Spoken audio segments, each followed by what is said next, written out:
بسم اللہ الرحمن الرحیم۔ السلام علیکم ورحمۃ اللہ وبرکاتہ۔ محترم ناظرین، لیلۃ القدر ایک عظیم رات ہے جس کے بارے میں قرآن مجید میں فرمایا گیا ہے، یعنی شب قدر 1000 مہینوں سے بہتر ہے۔ یہ وہ رات ہے جس میں اللہ تعالیٰ کی رحمتیں نازل ہوتی ہیں اور عبادت کا ثواب کئی گنے بڑھا دیا جاتا ہے۔ اس رات میں عبادت کا بہت زیادہ اجر ہے، لیکن سوال یہ پیدا ہوتا ہے کہ کیا لیلۃ القدر میں میاں بیوی کے درمیان شرعی تقاضا کرنا جائز ہے؟ محترم ناظرین، قرآن کریم اللہ تعالیٰ فرماتے ہیں، تمہاری بیویاں تمہارے لیے لباس ہیں اور تم ان کے لیے لباس ہو۔ اللہ تعالیٰ کو معلوم تھا کہ تم اپنی جانوں کے ساتھ خیانت کر رہے تھے، بس اس نے تمہاری توبہ قبول کر لی اور تمہیں معاف کر دیا۔ بس اب تم ان بیویوں کے ساتھ شرعی تقاضا پورا کر سکتے ہو اور وہ چیز تلاش کرو جو اللہ تعالیٰ نے تمہارے لیے لکھی ہے، اور کھاؤ اور پیو یہاں تک کہ فجر کا سفید دھاگا سیاہ دھاگے سے نمایاں ہو جائے، پھر روزہ مکمل کرو رات تک۔ یہ آیت رمضان المبارک کے درمیان رات میں بیوی سے شرعی تقاضا پورا کرنے کی اجازت دیتی ہے، لیکن لیلۃ القدر کے لیے کوئی خاص ممنوعیت نہیں ہے۔ نبی کریم صلی اللہ علیہ وسلم رمضان کے آخری عشرے میں اعتکاف فرمایا کرتے تھے اور اس دوران آپ اپنی بیویوں کے قریب نہیں جاتے تھے۔ حضرت عائشہ صدیقہ رضی اللہ تعالی عنہا فرماتی ہیں، نبی کریم صلی اللہ علیہ وسلم جب آخری عشرہ آتا تو اپنی راتوں کو زندہ رکھتے، اپنے گھر والوں کو جگاتے اور عبادت میں مشغول رہتے۔ اس حدیث سے معلوم ہوتا ہے کہ نبی کریم صلی اللہ علیہ وسلم رمضان کے آخری عشرے خصوصاً لیلۃ القدر میں عبادت میں مصروف رہتے تھے اور بیوی کے ساتھ مباشرت سے اجتناب کرتے تھے۔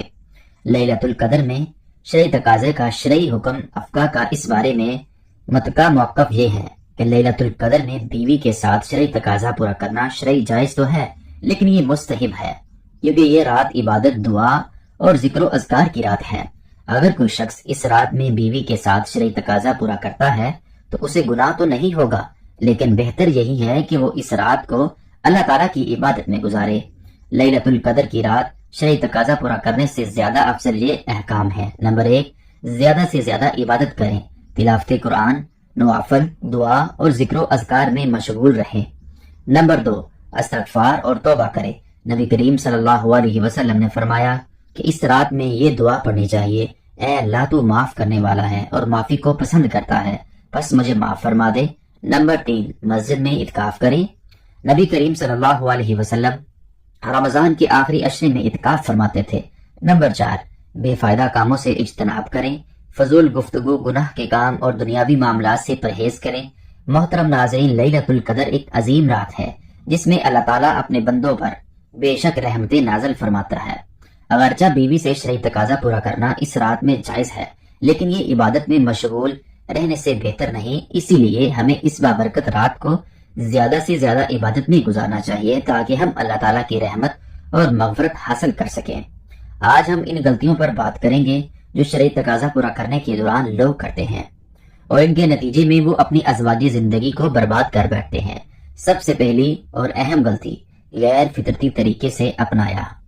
اسلام نے ہمیں ازواجی تعلق کے بارے میں مکمل رہنمائی دی ہے اور ہمیں ہمیشہ فطرت کے مطابق عمل کرنا چاہیے، لیکن بعض لوگ میڈیا یا غیر اخلاقی مواد سے متاثر ہو کر ایسے غیر شرعی اور غیر فطرتی طریقے سے اپناتے ہیں جو نہ صرف گناہ ہے بلکہ نفسیاتی اور جسمانی نقصان کا باعث بنتا ہے۔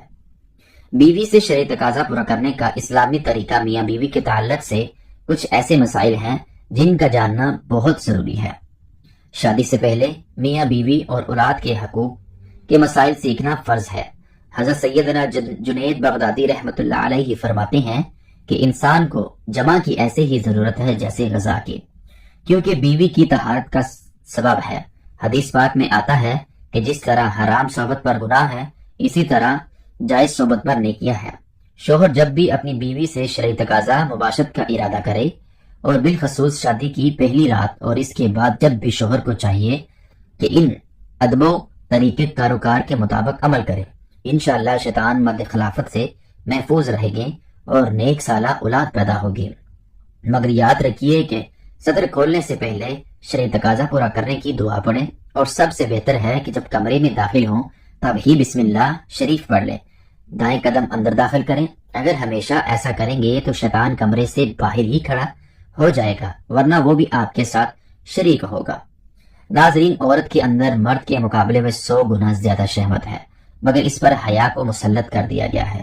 تو اگر مرد جلد فارغ ہو جائے تو فوراً اپنی بیوی سے جدا نہ ہو، بلکہ کچھ دیر ٹھہرے پھر الگ ہو۔ جمع کے وقت کسی کا تصور کرنا بھی زنا ہے اور سخت گناہ ہے۔ جمع کے لیے کوئی وقت مقرر نہیں، ہاں بس اتنا خیال رہے کہ نماز فوت نہ ہو پائے، کیونکہ بیوی سے نماز، روزہ، اعتکاف، حیض و نفاس اور نماز کے ایسے وقت میں صحبت کرنا کہ نماز کا وقت نکل جائے حرام ہے۔ جس طرح ایک دوسرے کے درمیان پیار لگاؤ خود اعتمادی کا ہونا ضروری ہے، اسی طرح آپ کی زندگی کو کامیاب اور صحت مند بنانے کے لیے شرعی تقاضا پورا کرنا بھی ضروری ہے۔ ناظرین، یہ سچ ہے کہ جسمانی تعلق ہمارے جسم کی ضرورت ہے، جنسی طور پر متحرک رہنا آپ کو صحت مند اور تندرست بناتا ہے، لیکن جب آپ مہینے میں 2 یا 3 بار شرعی تقاضا یعنی مباشرت کرتے ہیں تو یہ آپ کی اپنی صحت کے لیے نقصان دہ ہو سکتا ہے۔ شرعی تقاضا پورا کرنا نہ کرنا یا بہت کم کرنے کی وجہ سے جسم میں بہت سی بیماریاں اور بہت بڑی تبدیلیاں دکھائی دے سکتی ہیں۔ تناؤ بڑھتا ہے۔ اگر آپ ہفتے میں صرف 1 بار یا مہینے میں 3 سے 5 بار شرعی تقاضا پورا کرتے ہیں تو آپ کا جسم تناؤ میں آ سکتا ہے۔ شرعی تقاضا پورا کرنا نہ کرنا آپ کے ساتھی پر بھی منفی اثر ڈالے گا۔ اگر آپ جسمانی تعلق نہیں بنانا چاہتے لیکن اس کے باوجود آپ کے ساتھی کی خواہش پوری نہیں ہوتی تو ان کے اندر بھی پریشانی، تناؤ پیدا ہو سکتا ہے۔ ان کے ذہن میں خیال آئے گا کہ کوئی تیسرا شخص اس دوری کی وجہ ہے۔ اس کی وجہ سے موڈ میں تبدیلی، چڑچڑاپن، نیند نہ آنا، بھوک نہ لگنا جیسے مسائل شروع ہو سکتے ہیں۔ جسم کی قوت مدافعت کم ہو جاتی ہے، جس کا مدافعی نظام آپ کو کئی سنگین بیماریوں سے بچانے کا کام کرتا تھا۔